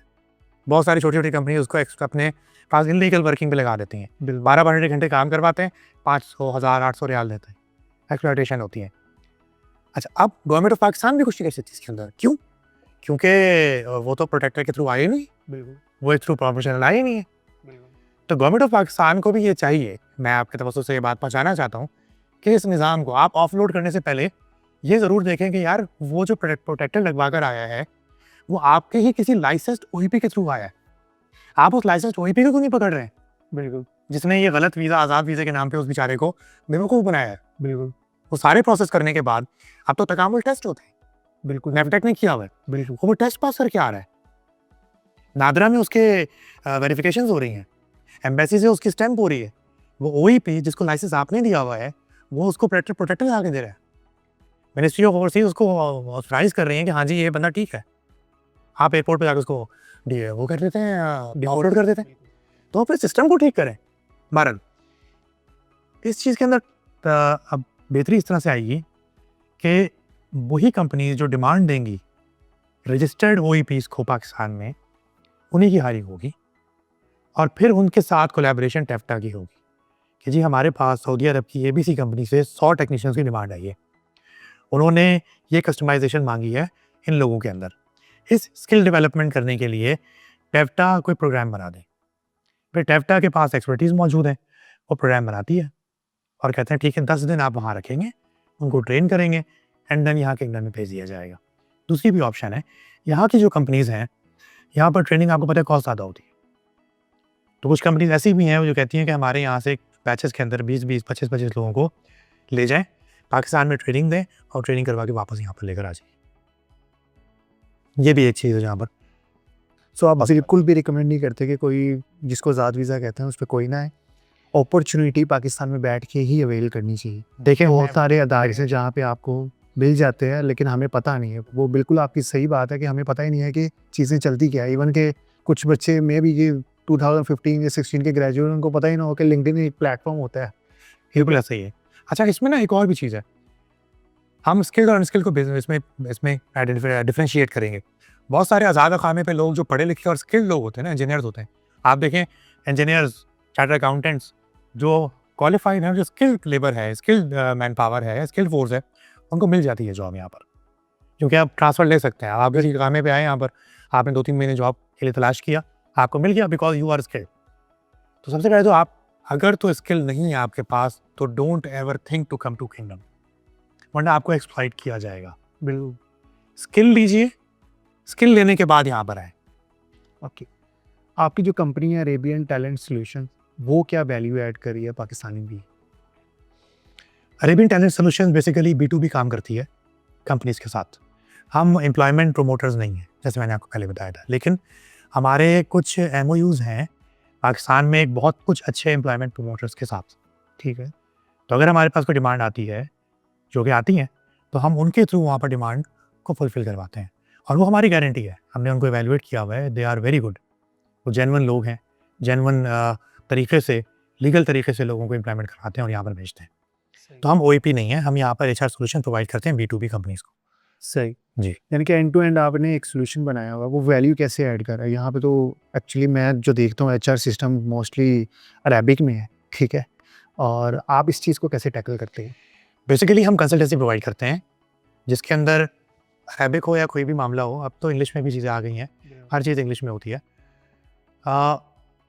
किंगडम के अंदर बहुत ज़्यादा अपॉर्चुनिटीज़ है। किंगडम में जो HR है ना, ह्यूमन रिसोर्स, ये सिर्फ कंपनीज़ को ग्रो नहीं कर रही है। Here in Kingdom, HR plays the role in nation building. साउदाइजेशन हो रही है, नेशनलाइजेशन हो रही है, लोकल लीडर्स को डेवलप किया जा रहा है यहाँ पर। तो लीडर्स कौन डेवलप करता है? HR डिपार्टमेंट डेवलप करता है।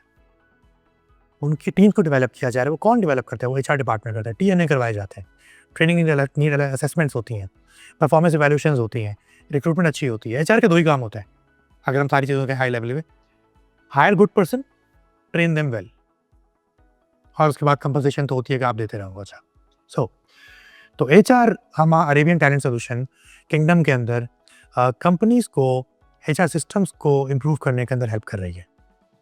और यहाँ पर हम उन बहुत सारी कंपनीज़ को जिनके पास सिस्टम्स नहीं है, जिनको चैलेंजेस आते हैं हायरिंग के अंदर, जिनको चैलेंजेस आते हैं कि बहुत बेसिक चैलेंजेस यहाँ पर है, अटेंडेंस के चैलेंजेस मौजूद हैं, एम्प्लॉयमेंट कॉन्ट्रैक्ट के चैलेंजेस मौजूद हैं, स्किल डेवलपमेंट के चैलेंजेस मौजूद हैं, हायरिंग के चैलेंजेस मौजूद हैं। वो तमाम चैलेंजेस को कैसे ओवरकम करना है वो हम करवाते हैं। उनकी पॉलिसीज़ बनाना, उनका सिस्टम बनाना, उनका कल्चर डेवलप करना, उनके टीम्स की कोलैबोरेशंस करवाना, वर्कफोर्स प्लानिंग करना, उनकी वर्कफोर्स मैनेजमेंट करना। फिर एक और चीज़ होती है कि बहुत सारे कंपनीज़ होती हैं, वो कहती हैं हमारी एक्सपेंशन हुई है, मेरी एक टीम प्रोजेक्ट मैनेजर ने कहा है कि मुझे 10 लोग चाहिए। क्यों चाहिए? क्या रैशनल है? 10 चाहिए या 15 चाहिए? 10 चाहिए या 5 चाहिए? कोई आपने वर्कलोड एनालिसिस किया हुआ है इसका? नहीं किया हुआ। मैन आवर्स का कैलकुलेशन की हुई है आपने? कोई बेंचमार्किंग की हुई है? नहीं की हुई। होता क्या है? प्रोजेक्ट्स ओवर बजट हो जाते हैं, अंडर बजट हो जाते हैं, टीम्स एग्जॉस्ट हो जाती हैं। क्यों? क्योंकि प्रोजेक्ट मैनेजर की या एचआर की इंटीग्रेशन नहीं होती है।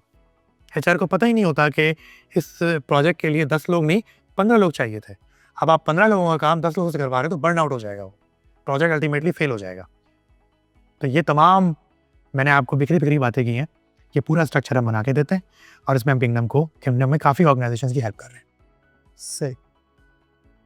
जैसे पाकिस्तान के अंदर अभी भी अगर एचआर डिजिटाइजेशन के ऊपर बात की जाए, मुझे लगता है अभी वो काफ़ी पीछे हैं, और अगर आप उसको कंपेयर करते हो सऊदी अरेबिया से, आप थोड़ा सा एक्सप्लेन करें कि इसको कैसे बेहतर किया जा सकता है। देखिए, नहीं ऐसी बात नहीं है पाकिस्तान में एचआर डिजिटाइजेशन पीछे है। मैं समझता हूँ एचआर डिजिटाइजेशन पाकिस्तान के अंदर बहुत अच्छी है, ठीक है। बहुत आगे है। मेरा नहीं ख्याल कि अब कोई कंपनी होगी, एसएमई भी कोई होगी या फिर कोई स्मॉल ऑर्गेनाइजेशन ही होगी, इनफैक्ट कोई सोल प्रोप्राइटर भी होगा जिसकी कंपनी है, वो कोई एचआर का सिस्टम ना चलाता हो। बहुत सारे सॉल्यूशंस मौजूद हैं, सिस्टम मौजूद है, बिल्कुल। बट वो एक टूल है। बेतहाशा टूल्स आपको मिल जाएंगे मार्केट के अंदर। आप अभी जाइए, आपको साइन अप भी बड़ी ईजीली हो जाएगा। टूल्स अवेलेबल है, क्योंकि टूल को चलाने के लिए पीछे ह्यूमन होना चाहिए और वो एचआर का बंदा होता है। हमेशा टूल को चलाने के लिए एक ह्यूमन ही रिक्वायर्ड होता है। सो ऐसा नहीं है, पाकिस्तान में एचआर डिजिटाइजेशन बहुत अच्छी है और पाकिस्तान के ही कुछ सॉफ्टवेयर कंपनीज़ हैं और एचआर एमएसएस हैं बहुत अच्छी जो उस किंगडम में आके इम्प्लीमेंटेशन कर रहे हैं। यहाँ पर स्लो है, हम पीछे हैं, यहाँ पर मार्केट को ग्रैब करने में पीछे हैं। पोटेंशियल हमारा यहाँ पर बहुत ज़्यादा है, हमें आना चाहिए। किंगडम के अंदर आपको पता ही है कि हर चीज़ डिजिटाइज्ड है, हर चीज़ इसके ऊपर है। आप सिर्फ ये सेलफोन लेकर बाहर निकल जाइए, आपको किसी और चीज़ की ज़रूरत नहीं है। तो किंगडम में इस वक्त बहुत ज़्यादा पोटेंशियल है डिजिटाइजेशन का। मैं समझता हूँ कि पाकिस्तान की जो ऑर्गेनाइजेशंस हैं, जिनके एचआर सॉल्यूशंस मौजूद हैं, सिर्फ एचआर नहीं, फ्लीट मैनेजमेंट है, सप्लाई चेन सॉल्यूशन मौजूद है, एंटरप्राइज सॉल्यूशंस मौजूद है, वो आए यहाँ पर और यहाँ पर आके अपने सिस्टम को डिप्लॉय करें। यहाँ बहुत अच्छी मार्केट है जिसमें पोटेंशियल बहुत बहुत ज़्यादा है। अच्छा, मैं बड़ी ऑर्गेनाइजेशन की एचआर सिस्टम भी यूज़ कर सकता हूँ, ठीक है? फिर आपने क्यों सोचा कि यार मैं अपनी प्रोडक्ट बनाता हूँ? देखिए, मैं यूज़ कर सकता था चीज़ों के अंदर। मेरा टारगेट यहाँ पर सिर्फ बड़ी ऑर्गेनाइजेशंस नहीं है, मेरा टारगेट छोटी ऑर्गेनाइजेशंस भी है, क्योंकि बड़ी ऑर्गेनाइजेशंस अफोर्ड कर सकती हैं कॉम फेरी और इस तरह की कंसल्टेंसीज को अफोर्ड सब को हायर करना। छोटी ऑर्गेनाइजेशंस जिसके 100, 200, 300 एम्प्लॉयज़ हैं, वो इम्प्लीमेंट नहीं कर सकती एसएपी, ऑरेकल, ओडू या फिर वो कॉम फेरी को की सर्विसेज नहीं ले सकती हैं। तो कोई तो होना चाहिए ऐसा कि जो इस लेवल के लोगों को भी आके कंसल्टेंसी दे। तो इसके अंदर मैंने कंसल्टेंसी के अंदर अपना फिर ये सॉफ्टवेयर बनाने की ज़रूरत इसलिए महसूस की कि मैं समझता हूँ कि मैं क्योंकि एचआर की सर्विसेज और बेस्ट प्रैक्टिसेस को जानता हूँ और मैंने ये काम किया हुआ है, तो एक ऐसा एचआर सॉल्यूशन होना चाहिए जो कि HR solution made by HR people, ये होना चाहिए। तो मैंने वो बनाया और मैं इसको स्टैंड अलोन सेल नहीं कर रहा अभी तक, वो आगे करूँगा, बट इसको अभी तक नहीं कर रहा। मैं इस कंसल्टेंसी के साथ एज अ जेस्चर जो है ना उसको इम्प्लीमेंट कर देता हूँ। ठीक है। मैं पाकिस्तान में बैठा हूँ, मैं ऑलरेडी वहाँ पे बिज़नेस रन कर रहा हूँ। जैसे आपने हुनर के नाम से वहाँ पे एक कंपनी रजिस्टर की, Hunar link. Hunarly. So then you have realize कि यार सऊदीया चलती, व्हाई यू चूज़ कि सऊदीया ही जाना। अब दुबई भी जा सकते थे, आप यूएई भी जा सकते थे, ठीक है? और कितना ईज़ी है यहाँ पे बिज़नेस स्टार्ट करना? सऊदी अरेबिया क्यों चूज़ किया मैंने, बहुत अच्छा सवाल है आपका। और बिज़नेस स्टार्ट करना कितना ईजी है। सऊदी अरेबिया आपको पता ही है कि पिछले 10 साल के अंदर बहुत चेंज हुआ है और बहुत रैपिडली चेंज हो रहा है। और जितनी तेज़ी से ये नेशन अपने आप को चेंज कर रहा है, अडॉप्ट कर रहा है चीज़ों को, मेरा नहीं ख्याल कोई और नेशन इतनी तेज़ी से चेंज हो रहा है। ये बहुत बड़ी मार्केट है। मैंने ऑब्वियसली मुख्तलिफ मार्केट्स को स्टडी किया और जब मैंने यहाँ पर आकर देखा तो मेरा क्योंकि डोमेन ह्यूमन रिसोर्स है, ह्यूमन डेवलपमेंट है, तो यहाँ पर ह्यूमन डेवलपमेंट के अंदर बहुत काम है और इसलिए फिर मैंने सऊदी अरेबिया को चूज़ किया। It has a lot of potential, a lot of money. आपको पता ही है कि billions of trillions of dollars की यहाँ पर डील्स हो रही हैं और जब वो होती हैं तो यहाँ पर पोटेंशियल होता है। तो यहाँ पर बिज़नेस का बहुत बूम है। बिज़नेस रजिस्टर करना बहुत आसान है यहाँ पर, कोई इतनी रॉकेट साइंस नहीं है। अगर आप थोड़ी सी स्टडी करें तो आप खुद अपनी कंपनी रजिस्टर कर सकते हैं। वो दौर चला गया कि यहाँ पर आपको सऊदी कंपनी ही बनानी होती थी। अब आप अपनी ओनरशिप के ऊपर खुद कफ़ील बन के एक कंपनी बना सकते हैं, इस्तेमार कंपनी जिसको कहते हैं फॉरेन इन्वेस्टमेंट की। तो आप खुद नहीं करना चाहते, बेतहाशा कंसल्टेंट्स यहाँ पर मौजूद हैं। आपके पॉडकास्ट के अंदर भी बहुत सारे कंसल्टेंट्स आए हैं, खुद पाकिस्तान ही मौजूद है। आप उनकी सर्विसेज लीजिए, यहाँ कंपनी बनाइए और यहाँ पर काम शुरू कीजिए। तो उसकी कितनी कॉस्ट आती है लगभग? देखिए, कंपनी बनाने की कॉस्ट डिपेंड करता है आप किस सेक्टर में जाना चाहते हैं, उस सेक्टर के अगेंस्ट लाइसेंस कितनी है आपके, तमाम चीज़ें डिपेंड करती हैं। बट 20-25 हज़ार रियाल से लेके 1 लाख रियाल, 2 लाख रियाल, 3 लाख रियाल, depending upon the nature of your business, वो एक कॉस्ट आती है। ठीक है, क्या आप उस हिसाब से अर्न भी कर पाते हो? जिस तरह आपने कहा पोटेंशियल तो है, लेकिन व्हाट डू यू थिंक कि आप उस तरह से अर्न कर पाते हो? दिले साइंस और बाकी चीज़ें, सारी चीज़ें अगर बंदा देखे, ठीक है आप यहाँ पे कंपनी रजिस्टर कर लेते हो, समहाउ वो जिस तरह आपने कहा पूरी रिसर्च करनी पड़ती है आपको कि यार क्या इतनी मतलब कि मार्केट है जिसमें मैं एंटर होने लगा। आपको कभी फील नहीं हुआ कि यार मैं गलत जगह आ गई? नहीं, गाड़ी चलानी आती है आपको? ड्राइविंग आती है? ड्राइव करते हैं आप? गाड़ी में जब बैठते हैं तो सोचते हैं किस चीज़ के बारे में? कि अब मैं बैठूंगा गाड़ी में, बैठ गया हूँ, अब मुझे स्टीयरिंग पकड़ना है, ओहो मैं तो भूल ही गया था गाड़ी स्टार्ट भी करनी है। सोचते हैं? क्यों नहीं सोचते? क्योंकि वो मैं यूज्ड टू हो गया ना। यूज टू हो गए। कभी तो सोचते होंगे ना जब आपने चलानी सीखी होगी। हाँ, उसके लिए आपने तैयारी की थी, मुश्किलात आई थी, फिर आप वो करते रहे काम, तो आपको पता चल गया ऑटो पे चलती हैं चीज़ें। हमारे घर में खाना पकता है, उसका भी एग्जाम्पल है, कोई भी आप करते हैं एग्जाम्पल होती है। बिज़नेस करना भी एक एक्टिविटी है। जब आप बिज़नेस करते हैं तो सबसे पहले तो आपको उस बिज़नेस की समझ होनी चाहिए, अगर आप स्टेप लेके लेना चाह रहे हैं आगे। मैं फिर वही कहूँगा, सिर्फ स्टडी नहीं होती, आपको उससे पहले छोटे छोटे तजुर्बे करने होने चाहिए। आपका कुछ एक्सपीरियंस होना चाहिए और एक्सपीरियंस आप खुद लें कि आपको क्या लेना है। लेट्स से आपने कहा कि मैं जॉब करता था लेकिन साथ पार्ट टाइम कुछ ना कुछ करता था, जैसे आप बिल्कुल करना चाहिए, ट्रैवल पैसिव इनकम करनी चाहिए, जब तक वो आपकी जॉब से कॉन्ट्राडिक्ट नहीं कर रही चीज़ें, करना चाहिए भाई। मैंने अब रियलाइज़ कि यार अब मैं पूरी जॉब छोड़ रहा हूँ, अब मैंने अपना ही करना है। वो या तो कॉन्फिडेंस आपके अंदर बिल्ड हो जाता है कि यार मैंने बड़े पंगे लिए हैं, अब मुझे समझ आ गया कि मैंने जो चोटें खाई हैं ना, लेट्स स्टार्ट समथिंग। नहीं, ये जो सैलरी का नशा है ना, चाहे सैलरी 10,000 हो या 10 लाख हो आपकी, ये नशा तोड़ना बड़ा मुश्किल होता है। बिल्कुल ये तो ये जो एक रैट रेस है ना, ये एक रॉबर्ट कियोसाकी ने अपनी जो किताब में कहा कि इस रैट रेस को तोड़ना, कि go to the office, wait for the salary, pay the bills, go to the office, wait for the salary, pay the bills, इसको तोड़ना बहुत मुश्किल होता है पर्सनली। और ये मैं कहते हैं ना, शादी का लड्डू जिसने खाया वही पछताया, जिसने नहीं खाया वो। या फिर अगर आप इसको ले ले, शादी का लड्डू जब तक आप खाते नहीं हैं आपको उसका अंदाज़ा नहीं होता कि क्या चीज़ है।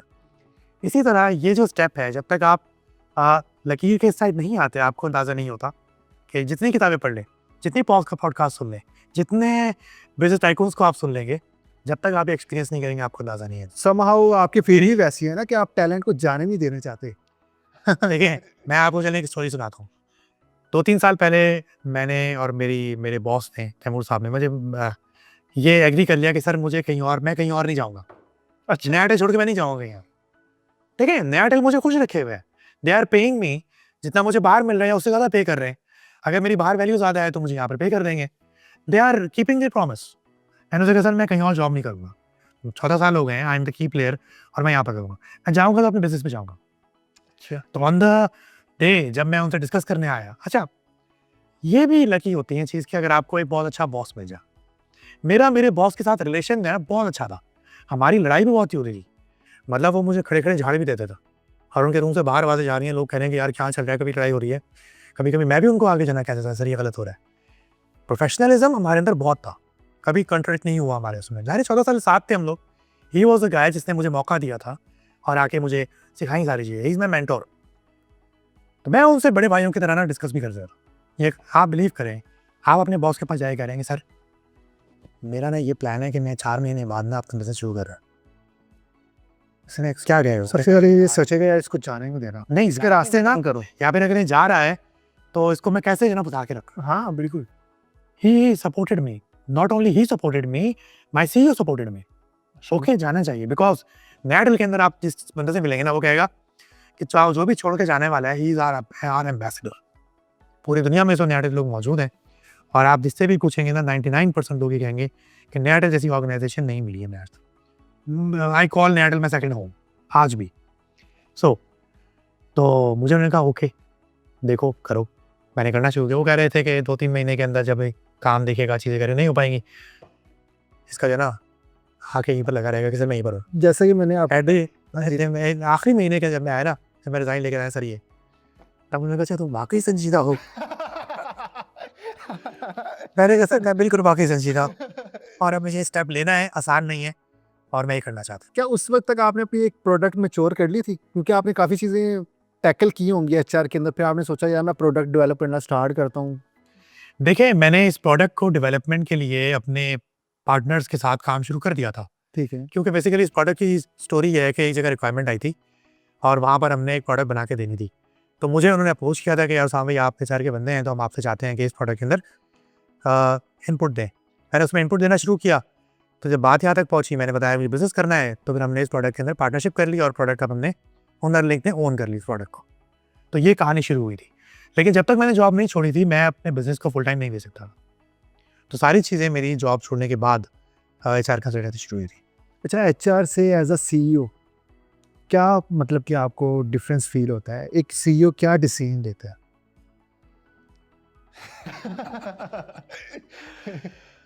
जब तक मैं जॉब में था ना, मुझे अंदाज़ा नहीं होता था कि जो सीईओ बैठा है हमारा या फिर जो सीएक्सओज़ बैठे हैं, ओनर्स हैं, किस एंगल से सोचते हैं।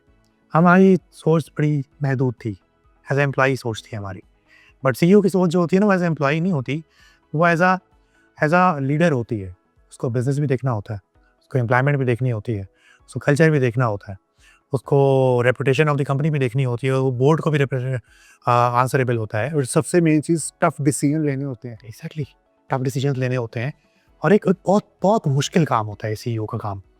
तो सीईओ बनने के बाद बिलीव मी 1 साल हो गया, मुझे समझ में नहीं आ रहा हुआ क्या मेरी ज़िंदगी में। रिसेंटली मैं अपने वाज साहब से डिस्कशन कर रहा था, मेरी होती रहती है, he is my mentor.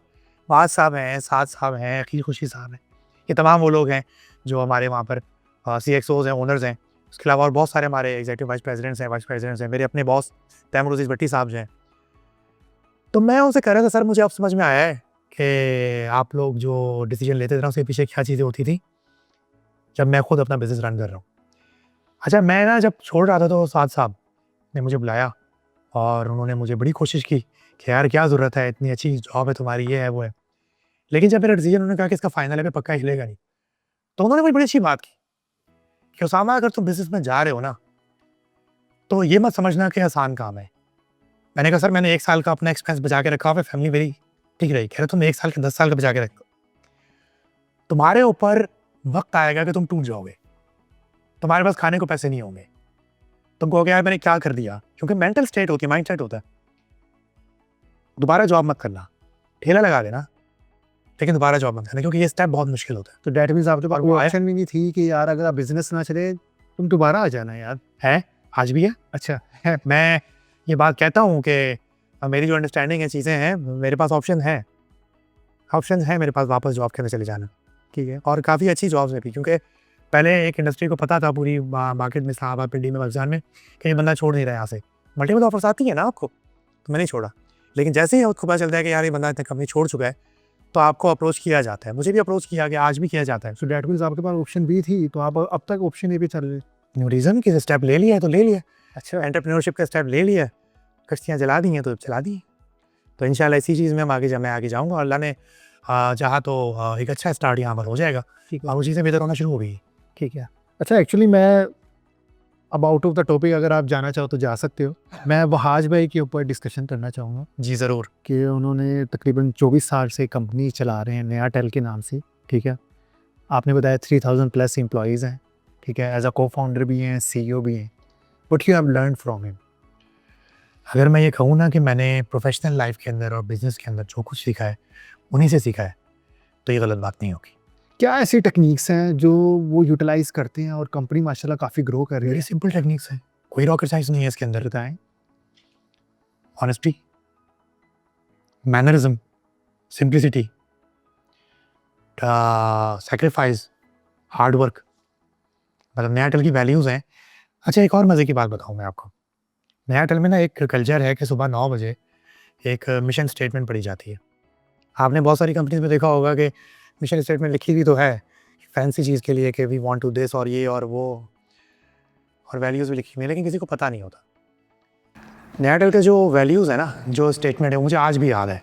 To become the role model, quality का आला मैयार कायम करना, माशरे में मुद्दत किरदार अदा करना, ये सारी चीज़ें नयाटेल के मिशन स्टेटमेंट में मौजूद थी।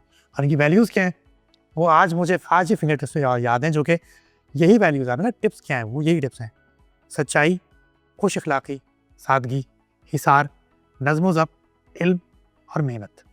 दीज आर दी 7 वैल्यूज़ जिनके ऊपर नयाटेल ने सिर्फ लिख के लगाई भी नहीं है, अपने एक एक टीम मेंबर में, ऑफिस बॉय से लेके क्लीनर से लेके CEO तक इसको प्रैक्टिस भी करते हैं। मैं कह रहा हूँ बड़ा सिंपल है ये। आपको एक कल्चर को डेवलप करना, इन वैल्यूज़ पे अमल करें, आप सीख जाएंगे। और वाद साहब इस पर खुद अमल करते हैं। सिर्फ वाद साहब नहीं, हमारी पूरी मैनेजमेंट, टॉप मैनेजमेंट नहीं, मिडिल मैनेजमेंट में, लाइन मैनेजर्स भी इस पर अमल करते हैं। इंशाल्लाह मैं उनके साथ एक दिन पॉडकास्ट करूँ। मैं कहता हूँ आप ज़रूर कीजिएगा, क्योंकि मैंने आज तक ऐसा कल्चर पूरे पाकिस्तान में नहीं देखा है किसी ऑर्गेनाइजेशन। आप क्या एडवाइस करना चाहेंगे यूथ को जो कि बहुत उदास हो चुकी है पाकिस्तान से? यूथ को मैं एडवाइस करना चाहूँगा कि उदास होने की ज़रूरत नहीं है, मायूस होने की ज़रूरत नहीं है। इस दुनिया के अंदर बहुत अपॉर्चुनिटीज़ हैं। अल्लाह ताला जब एक कीड़े को भी रिस्क दे रहा है तो वो इंसानों को रिस्क देता है। अल्लाह ताला ने हमसे ये कोई वादा नहीं किया कि हमें अमीर घराने पैदा करेगा, गरीब घराने पैदा करेगा, हमें गोरा पैदा करेगा, काला पैदा करेगा, मोटा पैदा करेगा, पतला पैदा करेगा, अमेरिका में पैदा करेगा, यूरोप में पैदा करेगा, पाकिस्तान में या युगांडा में पैदा करेगा। उसने हमसे ये वादा नहीं किया कि तुम्हारी औलाद ठीक होगी या नहीं होगी, तुम्हारी औलाद नेक होगी या नहीं होगी, कोई मफलूज तो नहीं होगी। उसने ये नहीं वादा किया कि तुम्हारी जब शादी हो जाएगी तो तुम्हारा जो स्पाउस है वो कैसा होगा, अच्छा होगा, बुरा होगा। अल्लाह ताला ने हमसे ये वादे नहीं किए, इसका इख्तियार इंसान को भी दिया हुआ है। अल्लाह ताला ने इंसान से सिर्फ एक वादा किया है और वो वादा रिस्क का है। उसी के पीछे हम खजल हो रहे होते हैं, टेंशन ले रहे होते हैं। यार अल्लाह ताला के वादे पे आपको यकीन नहीं है? हम पीछे पड़े होते हैं जी, हमें प्रमोशन हो जाए, हमारे रिस्क अच्छा हो जाए, हम ये कर लें वो कर लें, फैमिली छोड़ देते हैं, फ्रेंड्स छोड़ देते हैं, कल्चर छोड़ देते हैं, वैल्यूज छोड़ देते हैं, बुराइयों की तरफ पड़ जाते हैं, जबकि इसका वादा अल्लाह ताला ने किया हुआ है। और यकीन कीजिए, एक तरफ आपकी ये नियत हो गई ना कि इस रिस्क का वादा अल्लाह ताला ने किया है, और फिर अल्लाह ताला ने ये भी कहा कि मेहनत करो। हमारे यहाँ बहुत सारे लोग ये मिसकॉन्सेप्शन लेके बैठते हैं, अल्लाह ताला जब कीड़े को उतरे तो हमें भी बैठे बैठा दे देगा, देता है अल्लाह ताला।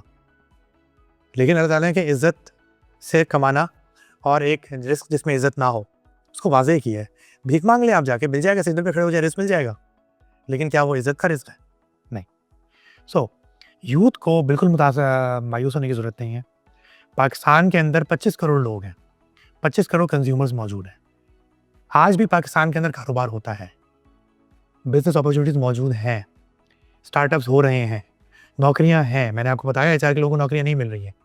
आपको अपने आप को अलाइन करने की ज़रूरत है। हम कहते हैं बाहर जाना है, मुल्क छोड़ना है, कोई ज़रूरत नहीं है। आप बाहर जाएं, इस मकसद से जाइए कि आप बाहर जाके अपने मुल्क का भी नाम रोशन करेंगे और बाहर एक पाकिस्तान की कंट्रीब्यूशन करेंगे। इसलिए नहीं कि हमारे मुल्क में कुछ नहीं है। मैं अपने मुल्क में भी कारोबार कर रहा हूँ, बिजनेस कर रहा हूँ अपने मुल्क, वहाँ पर मेरी कंपनी चल रही है, मौजूद है। क्यों नहीं मौजूद? बहुत सारी चीज़ें मौजूद है। आप जिस फील्ड के अंदर हैं उसमें रिसर्च कीजिए, हार्ड वर्क कीजिए। ओवर द नाइट पैसे नहीं आते, ओवर द नाइट सक्सेस नहीं मिलती है। तो आप मेहनत करेंगे, आपको अल्लाह ताला रिस्क देगा। अच्छा, मेरा इसमें मैं एक चीज़ ऐड कर देता हूँ। अगर आप पाकिस्तान में रह के कुछ नहीं ना कर पा रहे तो आप सऊदीया आके भी कुछ नहीं कर सकते। एग्जैक्ट। और अगर आप सऊदीया में रह के कुछ नहीं कर पा रहे, मतलब कि आप सोचते हो कि यार करूँ या ना करूँ, करूँ या ना करूँ, फिर आप सोचते हो कि यार सऊदीया में ये मुझे बेनिफिट्स नहीं मिले, मुझे नेशनलिटी नहीं मिलेगी, मुझे ये नहीं मिलेगा, मुझे मैं US चला जाता। ठीक है, और आप यहाँ से वहाँ भी चले जाओगे, आप वहाँ पे जाके भी कुछ नहीं करेंगे। तो फंडा इज डैट, जहाँ पे आप हो वहाँ पे आप क्या वैल्यू ऐड करो, this is the most important thing. मेरा ज़रा बाइंड अप करते हैं। Thank you so much and इंशाल्लाह इट्स डिपेंड ऑन द चीज़ पे कट कर दीजिएगा बीच में, वो वाला पार्ट में वो दोबारा करना चाहूँगा, वो नया का मिशन वाला। ठीक है, दोबारा कर रहा हूँ, वो पिछला कर दिए। ठीक है। नहीं, नया टेलीविजन आप यार वहाँ से वैसे क्या करते हैं, ऐसा कल्चर क्या है? बड़ा सिंपल है वो। आज भी मुझे नया एयरटेल की मिशन स्टेटमेंट और मेरा जो वैल्यूज़ है ना नया एयरटेल की जो सिखाई हैं वो याद है। और मैं समझता हूँ कि जो बंदा भी नया एयरटेल से जा चुका है ना, चाहे उसको 10 साल हो गए या 15 साल हो गए, उसको याद होंगी। क्योंकि ये प्रैक्टिस हम रोज़ करते थे पढ़ने की और इसको अपने अंदर इंडल्ज किया। नया एयरटेल के कल्चर ने सारी पीछे जो थ्योरी थी ना वो ये थी कि ये वैल्यूज़ इंसान के अंदर इंडल्ज हो गए। वो वैल्यूज़ क्या हैं? हम रोज़ पढ़ते थे हमारा मिशन एतमाद की रोशन मिसाल बनना, क्वालिटी का आला मेयार कायम करना और मुआशरे में मुस्बत किरदार अदा करना। ये 3 चीज़ें थी जो कि मिशन था हमारा इसके तो। और नया एयरटेल कर रही है। एम्प्लॉयमेंट क्रिएट कर रही है, ऑनेस्टी, अपने कस्टमर्स के साथ झूठ नहीं बोलती, गलत बयानी नहीं करती। आज तभी नया एयरटेल का टक्कर कोई नहीं, नया एयरटेल का कॉम्पिटिशन कोई नहीं आ पा रहा होता प्रीमियम सर्विस के अंदर। फिर वैल्यूज़, और ये मिशन कैसे हासिल कर सकते हैं? हमारी वैल्यूज़, सच्चाई, खुश अखलाक़ी, सादगी, हिसार, नज़्म ज़ब्त, इल्म और मेहनत। ये की है नया एयरटेल की सक्सेस की। तो इसको डाल दीजिएगा, वो पुराना वाला होगा। ठीक है। Thank you so much, brother, for your time. I have learned a lot from you, and it's an honor for me कि मैंने आपके साथ पॉडकास्ट की है। और इट्स डिपेंड कि किस तरह के कमेंट्स आते हैं। इंशाल्लाह मेरा प्लान ये है कि मैं जो नेक्स्ट अगर आपके साथ कन्वर्सेशन करूँ तो हम डिटेल में कन्वर्सेशन करें अबाउट द अपॉर्चुनिटी, तैयारी कैसे होती है कि उसके ऊपर हम क्या वैल्यू ऐड कर सकते हैं, और डिटेल में डिस्कशन इस बेस पे करें कि डिफरेंट फील्ड्स के अंदर जो लोग बेरोज़गार बैठे हैं पाकिस्तान के अंदर, और सम हाउ वो चाहते हैं या उनके पास थोड़ा सा एक्सपीरियंस हो चुका हुआ है कि वो यार गल्फ़ में मूव करें, स्पेसिफिकली सऊदी अरेबिया के अंदर, तो वो हम किस तरह से वैल्यू ऐड कर सकते हैं और किस तरह से वर्क कल्चर के ऊपर यहाँ पे बात की जा सकती है डिटेल में। यहाँ पे कंपनी ऑर्गेनाइजेशन किस तरह से हायरिंग करती है, उसका प्रोसेस क्या होता है, किस तरह से वो सीवीज़ देखते हैं, ये सारी चीज़ें हम इंशाल्लाह डिस्कशन करेंगे नेक्स्ट पॉडकास्ट के अंदर। बिल्कुल करेंगे। इसमें एक बात याद आ गई यहाँ पर कि अभी मेरे पास रिक्वायरमेंट आई एक, तो एक एग्जांपल मैं दूंगा कि हमारे यहाँ पाकिस्तान में अवेयरनेस नहीं है लोगों को, और ओईपी जो है वो भी अवेयरनेस नहीं देते लोगों को। अब पढ़े लिखे लोग आना शुरू हुए इसके अंदर, गवर्नमेंट ने फोकस किया। ऐसा नहीं है कि हमारे पास स्किल नहीं है, सऊदी अरब को बनाया ही पाकिस्तान ने है। ये इसकी एग्जाम्पल बिल्कुल ऐसा ही है कि आप लेफ्ट हैंड ड्राइव पाकिस्तान में करते थे, यहाँ पर आके राइट हैंड ड्राइव करते हैं। बिल्कुल, इसका मतलब ये नहीं है कि आपको गाड़ी चलानी नहीं आती। रूल्स एंड रेगुलेशन डिफरेंट है, टर्मिनोलॉजी डिफरेंट है, तरीक़ेकार डिफरेंट है, बेस सेम है। हर स्किल के अंदर ऐसा ही है। हमें सिर्फ और सिर्फ यहाँ की थोड़ी सी नॉलेज लेके अपने उसी स्किल को एनहांस करना है, और यहाँ पर आके आप बहुत अच्छा काम कर सकते हैं। इसके ऊपर हम इंशाल्लाह आगे इसमें बहुत बात कर सकते हैं इंशाल्लाह। Thank you so much, thank you so much. मास्सलाम। वालेकुम अस्सलाम, thank you very much, nice talking to you.